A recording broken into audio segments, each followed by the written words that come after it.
ఏమండోయ్, అల్లుడు గారి దగ్గర నుంచి ఫోన్ అనుకుంటా, చూడండి అంటూ సెల్ ఫోన్ని భర్త రాఘవయ్య గారికి ఇచ్చింది. దాన్ని అందుకుని ఆన్ చేసి, హలో బాబు, బాగున్నారా, పిల్లలు బాగున్నారా అని అడిగాడు. అవతల నుంచి రాహుల్, మేం బాగున్నాం మావయ్య గారు, మీరెలా ఉన్నారు అని అడిగాడు. మేమందరం క్షేమంగానే ఉన్నాం అని సమాధానమిచ్చారు రఘురామయ్య గారు.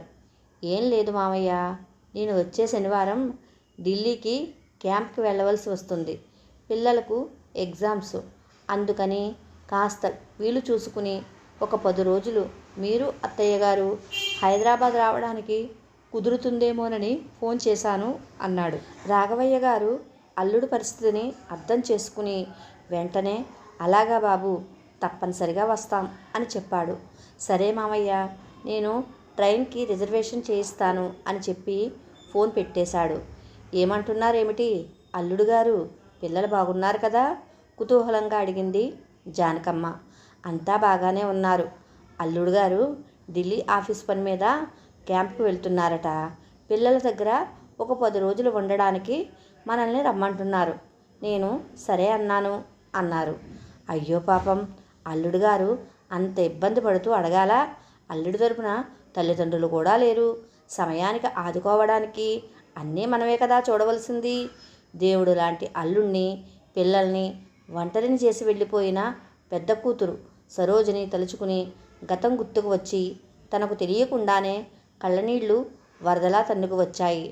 దేవుడు తమకు రత్నాల్లాంటి 3 ఆడపిల్లల్ని ఇచ్చాడు. పిల్లలు ఏనాడు తమకు చిన్న ఇబ్బంది కూడా లేకుండా చదువు సంధ్యల్లో ముందుండేవారు. తమ ఆర్థిక పరిస్థితి బాగాలేకపోయినా వారి శక్తి కొద్దీ కష్టపడి చదువుకున్నారు. అనుకోకుండా సరోజకు సంబంధం కుదరడం, పెళ్ళవడం, సరోజకు పెళ్ళైన ఏడాదికే రమ్యకు కూడా సంబంధం ఖాయడం అవడంతో చాలా వ్యయప్రయాసలు పడి ఇల్లు తనఖా పెట్టి అప్పు చేసి ఉన్నంతలోనే ఘనంగా 2 ఆడపిల్లల బాధ్యతను నిర్వహించుకున్నారు. రాహుల్, సరోజ 2 మగపిల్లలతో హైదరాబాదులో మంచి ఉద్యోగం చేస్తూ హాయిగా ఉంటున్నారు అని అనుకుంటున్న సమయంలో విధి వికటించింది. యాక్సిడెంట్ రూపంలో సరోజను మృత్యువు వెంటాడింది. అది తన కళ్ళ ముందరే జరిగిన ఘోరం. పోయిన ఏడాది పండక్కని సరోజ పిల్లలు మాత్రమే వచ్చారు. అల్లుడుకు సెలవు దొరకలేదు. షాపింగ్ కని ఆటోలో వెళ్తూ ఉంటే ప్రమాదవశాత్తు వెనక నుంచి వచ్చిన లారీ ఢీకొట్టడంతో ఆటో తిరగబడి సరోజ ప్రాణం పోయింది. తను గాయాలతో బతికి బయటపడింది. ఎన్నోసార్లు అనుకుంది, తన ప్రాణం పోయి కూతురు బతికితే ఎంత బాగుండేది అని. సరోజ చనిపోయి ఏడాది దాటింది. అప్పటి నుంచి అల్లుడు 2 పిల్లల్ని కంటికి రెప్పలా తల్లి లేని లోటు తెలియకుండా పెంచుకుంటున్నాడు. మంచి మనసున్న అల్లుడు వేరే పెళ్లి ఆలోచన అనేది లేకుండా పిల్లల్ని చూసుకుంటున్నాడు. రాహుల్కి 3 అక్కలు ఉన్నారు. వాళ్ళు తమ్ముడికి మళ్ళీ పెళ్లి చేయాలని ఎన్నో సంబంధాలు చూస్తూ డబ్బున్న వాళ్ళు కట్న కానుకలు లక్షల కొద్దీ ఇస్తామంటున్నారని చెబుతున్నా వాళ్ళ మాటలకు సమాధానం చెప్పకుండా పిల్లల్ని అంటిపెట్టుకుని ఉంటున్నాడు. అల్లుడు మంచితనాన్ని తలుచుకుంటూ స్టవ్ మీద టీ పెట్టడానికి పాలు పెట్టి కళ్ళ వెంబడి ఉబుకు వస్తున్న కన్నీళ్లు తుడుచుకుంది. రాఘవయ్య, జానకమ్మ పిల్లల్ని చూసుకోవడానికి హైదరాబాద్ వెళ్ళారు. అమ్మమ్మ, తాతయ్య వచ్చిన సంబరంతో పిల్లలు ఆనందానికి అవధులు లేకుండా పోయాయి. పిల్లలు సంతోషంగా ఉండడం చూసి రాహుల్ ధైర్యంగా క్యాంప్కి ఢిల్లీ వెళ్ళిపోయాడు. ఉదయాన్నే పిల్లలను లేపి బ్రష్ చేయించి, స్నానం చేయించి, బట్టలు వేసి, టిఫిన్ రెడీ చేసి తినిపించి, పాలు తాగించి, లంచ్ బాక్సులు రెడీ చేసి పెట్టేసరికి స్కూల్ బస్ రావడంతో పిల్లల్ని పంపించింది. జానకమ్మ ఇంటిని సర్దిపెట్టి వచ్చి రాఘవయ్య గారితో మాటలు కలిపింది. అల్లుడు గారిని చూస్తే చాలా బాధగా ఉందండి. ఆడదిక్కు లేకుండా పిల్లల్ని, ఇంటిని చూసుకోవడం మాటలా? నాకే ఎంతో కష్టం అనిపించింది అంది. అవును జానకి, పాపం ఇంత చిన్న వయసులో భార్య లేకపోవడం, ఇటు పిల్లల పని అటు ఆఫీస్ పని చూసుకోవడం చాలా కష్టమైన పనే. అయినా ఏం చేస్తాం, విధి మనతో మన పిల్లలతో ఆడుకుంటుంది.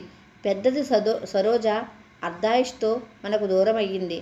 అది మరిచిపోకముందే పెళ్ళైన 5 ఏళ్లకే రెండో పిల్ల రమ్య జీవితం మూడుబారిపోయింది. ఇద్దరు ఆడపిల్లలు పెళ్ళిళ్ళు చేసేసి మన బాధ్యత నిర్వర్తించేశాం అనుకున్నాం, కానీ మనం ఒకటి తలిస్తే ఇదొకటి తలుస్తుంది. లేకపోతే పెళ్ళైన 5 ఏళ్లకే చిన్నల్లుడు గుండెపోటుతో చనిపోవడం, తల్లి పిల్ల మన పంచన చేరడం ఏమిటో. ఈ కష్టాలు భరించడానికైనా మనం ఇంకా బతికి ఉన్నామా అనిపిస్తుంది అని బాధగా విచారంగా అన్నారు రాఘవయ్య. జానకమ్మ దుఃఖాన్ని గుండెల్లోనే అదిమి పెట్టుకుని, జరిగిన దానికి మనం బాధపడడం తప్ప ఏమి చేయగలం చెప్పండి. మీరు ఎక్కువగా ఆలోచించి ఆరోగ్యం పాడు చేసుకోకండి అని ఓదార్చుతూ, రమ్యకు ఏం పర్వాలేదులేండి, మనం ఉన్నాం కదా ఏ లోటు రాకుండా చూసుకోవడానికి. కానీ పాపం అల్లుడు గారిని పిల్లల్ని చూస్తేనే బాధగా అనిపిస్తుంది అంది. అవును మరి, రెండో పెళ్లి చేసుకోమంటే అల్లుడు ససేమిరా అంటున్నాడు. అల్లుడు గారి ఆలోచన కూడా సరైందే కదండి. వచ్చేది పిల్లల్ని సరిగ్గా చూస్తుందో లేదో తెలియదు కదా. సరే, ఆ మాటకేం కానీ ఎలాగోలాగా చిన్నదాని పెళ్ళి కూడా చేసేస్తే మన బాధ్యత తీరిపోతుందండి. అవునులే, కానీ అప్పుడే దానికి తొందర ఏముంది అన్నాడు. భలేవారే, మీరు చూస్తే రిటైర్ అయిపోయారు. అప్పో సప్పో చేసి దాన్ని ఒక అయ్య చేతిలో పెట్టేస్తే పోతుంది. అయినా దాని గురించి ఏం బెంగలేదులేండి. బాగా చదువుకుంది, పైగా ఎర్రగా బుర్రగా అందంగా ఉంటుంది. కాస్త కష్టపడి దాన్ని ఒక మంచివాడి చేతిలో పెట్టేస్తే మన గుండెల మీద భారం దిగిపోతుందిలేండి. ఈ రోజుల్లో మంచివాడో చెడ్డవాడో ఎలా తెలుస్తుంది? మొన్నటికి మొన్న ఒక సంబంధం చూస్తే ఏమయ్యింది? నాకు తెలిసిన స్నేహితుడు చెప్పబట్టి వాడుకు ఇదివరకే 2 పెళ్ళిళ్ళయి విడాకులు తీసుకున్నాడని, అందుకనే కానీ కట్నం తీసుకోకుండా పెళ్లి చేసుకుంటున్నారని, పైగా చెడు అలవాట్లు కూడా ఉన్నాయని, సరైన ఉద్యోగం కూడా లేదని తెలిసింది. లేకపోతే బంగారం లాంటి స్వప్న బతుకును నాశనం చేసేవాళ్ళం అన్నాడు. అవునండి, నిజమే. దేవుడి దయ వల్ల ఆ గండం నుంచి తప్పించుకున్నాం. లేకపోతే ఆ ఊబిలో పడిపోయేవాళ్ళం అని ఏదో ఆలోచన వచ్చిన దానిలా. ఏమండి, నాకు ఆలోచన వచ్చింది, చెప్పమంటారా? చంకలో పిల్లల్ని పెట్టుకుని ఊరంతా వెతికినట్లు మంచివాడు మంచి ఉద్యోగం చేస్తున్న మన అల్లుడు కన్నా గొప్పవాడిని మన స్వప్నకు ఎన్ని లక్షలు పెట్టినా తేలేం. పైగా పిల్లల్ని కూడా మన స్వప్న బాగా చూసుకుంటుంది, అది కూడా సుఖపడుతుంది అంది. రాఘవయ్యకు కూడా ఆ ఆలోచన మంచిగానే అనిపించింది. నీ ఆలోచన బాగానే ఉంది, అమ్మాయి ఇష్టపడుతుందో లేదో అన్నాడు అనుమానంగా. భలేవారే మీరు, మన పిల్లల సంగతి మీకు తెలియదా? మనం ఎలా చెబితే అలా వింటారు. అల్లుడు గారు వచ్చాక ఆయన నిర్ణయం ఏమిటో తెలుసుకుందాం అంది. రాఘవయ్య ఆలోచనలో పడ్డాడు. జానకి చెప్పింది నిజమే. చిన్న గుమస్తా ఉద్యోగం చేసి రిటైర్ అయ్యాడు. తన తాహతకు మించి 2 ఆడపిల్లల పెళ్ళిళ్ళు చేశాడు. ఇంకా ఆ అప్పులు తీరనే లేదు. ఇప్పుడు స్వప్న పెళ్ళి అంటే కొద్దో గొప్పో డబ్బు అవసరం. లక్షలు లేనిదే ఎవరూ ముందుకు రావడం లేదు. 2 ఆడపిల్లల పెళ్ళిళ్ళు, కష్టాలు బాధలతో తామిద్దరూ అనారోగ్యంతో క్షీణించిపోయారు. ఇలాంటి కష్టకాలంలో అన్నీ తెలిసిన అల్లుడికి స్వప్ననిచ్చి పెళ్లి చేయడం తప్పు లేదు అనిపించింది. స్వప్న కన్నా కాస్త పెద్దవాడైనా మంచివాడు కాబట్టి పిల్ల సుఖపడుతుంది అనుకుంటూ నిద్రలోకి జారిపోయాడు. ఆ మరుసటి రోజు రాహుల్ వచ్చాడు. టిఫిన్ టీలు అయిన తర్వాత రాహుల్ పెద్దక్క దగ్గర నుంచి ఫోన్ రావడం, అవతల నుంచి ఫోన్లో గట్టిగా మాటలు వినిపించడం. రాహుల్ విసుగ్గా, అక్క, దయచేసి నాకు సంబంధాలు చూడడం మానేయండి. వచ్చేవాళ్ళు నాకు భార్యగా ఉండగలరేమో కానీ నా పిల్లలకు తల్లి కాలేరు. నన్ను ఇలా ఉండనియ్యండి అని కోపంగా చెప్పి ఫోన్ పెట్టేయడం అంతా చూస్తున్న రాఘవయ్య నెమ్మదిగా, అల్లుడు గారు, మీతో కొంచెం మాట్లాడాలి అన్నాడు. రాహుల్ వచ్చి సోఫాలో కూర్చుని, చెప్పండి మావయ్య అన్నాడు. ఏం లేదు బాబు, ఇలా అంటున్నానని ఏమీ అనుకోవద్దు. మళ్ళీ చేసుకో బాబు. తల్లి లేని లోటు చిన్నపిల్లలకు బాగా తెలుస్తుంది. పిల్లల భవిష్యత్తు కోసమైనా నువ్వు మళ్ళీ పెళ్లి చేసుకో బాబు. పోనీ బయట సంబంధం నీకు ఇష్టం లేకపోతే మా చిన్నమ్మాయి స్వప్న గురించి మీకు తెలుసు కదా, అది కూడా అన్ని పనులు చేస్తుంది. అక్క పిల్లల్ని తన సొంత పిల్లల్లా చూసుకుంటుంది. దాన్ని చేసుకో బాబు, మా బాధ్యత కూడా తీరుతుంది అన్నాడు. రాహుల్ చిన్నగా నవ్వుతూ, భలేవారే మావయ్య, స్వప్న నాకన్నా 10 ఏళ్ళు చిన్నది, పైగా బాగా చదువుకుంది. పెళ్ళయ్యి పిల్లలున్న నాకు ఇచ్చి స్వప్న జీవితం ఎందుకు పాడు చేస్తారు అన్నాడు. అదేం లేదు బాబు, నీలాంటి మంచి వ్యక్తిని దానికి మేము తేలేం బాబు. ఆ స్తోమత కూడా మాకు లేదు. అందుకనే దయచేసి నా మాట కాదనకు బాబు, మీ కాళ్ళు పట్టుకుంటాను అని ప్రాధేయపడ్డాడు. భలేవారే మామయ్య, మీరు దయచేసి ఈ విషయం గురించి ఎక్కువగా ఆలోచించకండి అని నిర్మోహమాటంగా చెప్పాడు. రాఘవయ్య గారు జానకమ్మ చేసేదేమీ లేక బాధగా ఇంటికి వెళ్ళిపోయారు. పండక్కి పిల్లలు అల్లుడు హైదరాబాద్ నుంచి వస్తున్నారని ఫోన్ చేసి చెప్పారని జానకమ్మకు చెప్పాడు రాఘవయ్య. జానకమ్మకు ఎక్కడ లేని ఆనందంతో మనసు నిండిపోయింది. అల్లుడు గారు ఈసారి వచ్చినప్పుడు ఎలాగైనా స్వప్నతో పెళ్లికి ఒప్పించాలని గట్టి పట్టుదలతో నిర్ణయం తీసుకుంది. అనుకున్న రోజు రానే వచ్చింది. పిల్లలు అల్లుడు రావడంతో ఇల్లంతా సందడిగా ఉంది. పిల్లలతో కలిసి చిన్న పిల్లలా ఆడుకుంటున్న స్వప్నని నవ్వుతూ చూశాడు రాహుల్. పిల్లల్ని ఎంత బాగా చూసుకుంటుందో చూశారుగా, దాన్ని పెళ్లి చేసుకుని దాని జీవితానికి ఒక దారి చూపించండి అంది జానకమ్మ. అత్తయ్య, మీరు కాసేపు ఈ పెళ్లి విషయం మాట్లాడకండి అంటూ ఉండగానే కారులో నలుగురు కొత్త వ్యక్తులు దిగారు.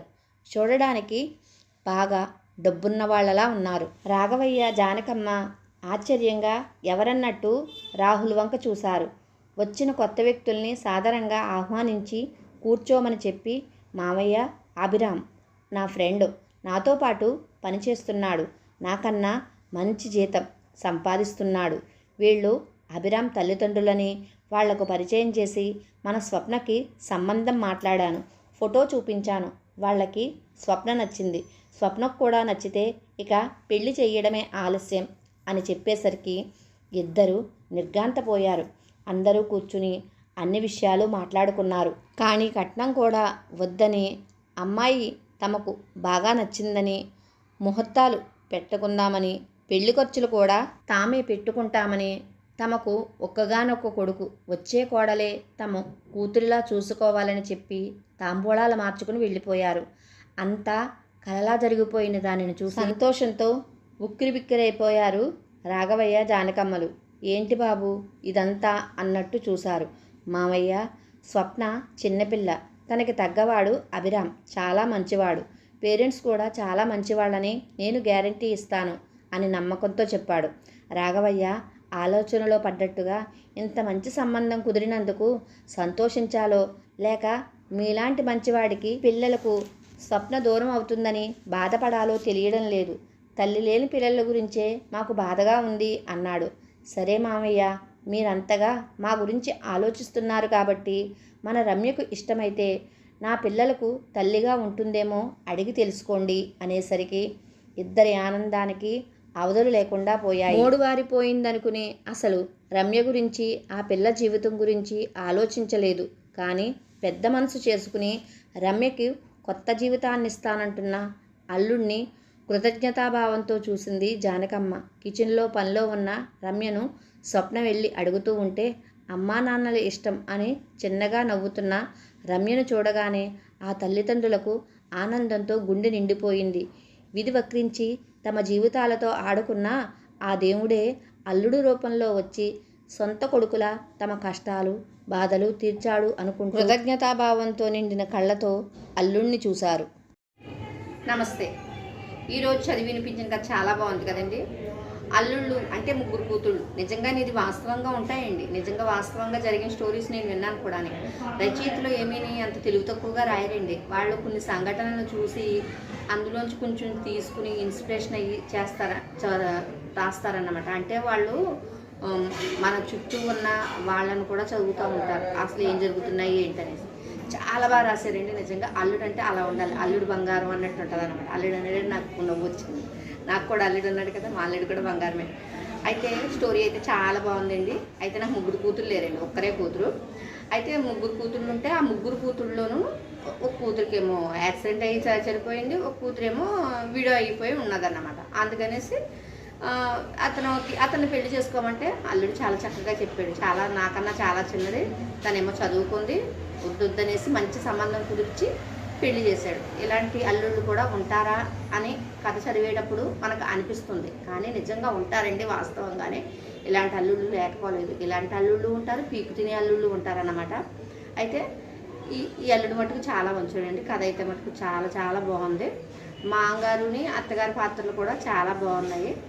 అలాగే ఏ పాత్రకి ఆ పాత్ర ఇక్కడ ఎంతసేపు ముగ్గురు మీద నడుస్తుంది స్టోరీ అంతాని. ఏంటి, అత్తగారు అదే పెద్దోళ్ళు తల్లి తండ్రి ఉంటారు కదా, పిల్లలు తల్లి తండ్రి, తర్వాతేమో అతను, ఈ ముగ్గురు మీద నడుస్తుంది స్టోరీ అంతాని. చాలా బాగుందండి. పాత్రలు ఎన్ని ఉన్నాయి అన్నది కాదు కానీ రాసే విధానాన్ని బట్టి ఉంటుందండి. చాలా బాగా రాశారు. చాలా బాగా అర్థమయ్యేటట్టు చాలా సింపుల్గా రాశారన్నమాట. మన వాడుక భాషలో ఉండే పదాలతోనూ చాలా సింపుల్గా చాలా ఈజీగా రాసినట్టు రాశారు. కానీ కథ రాయడం అంత ఈజీ కాదండి, చాలా కష్టం అన్నమాట. చదవడం అయితే కనుక మనకు చాలా ఈజీ అదన్నమాట. ఈరోజు అయితే కనుక నాకు కథ అయితే చాలా బాగా నచ్చింది. మీ అందరికీ కూడా నచ్చింది అనుకుంటున్నాను. నచ్చితే కనుక మన ఛానల్ని, నేను చదివే విధానం కూడా నచ్చితే కనుక మన ఛానల్ని సబ్స్క్రైబ్ చేయండి. అంటే కథ అయితే అలాగనే నచ్చుతుందండి. ఆవిడ గొప్ప ఆవిడ కాబట్టి బాగా రాస్తారు కాబట్టి.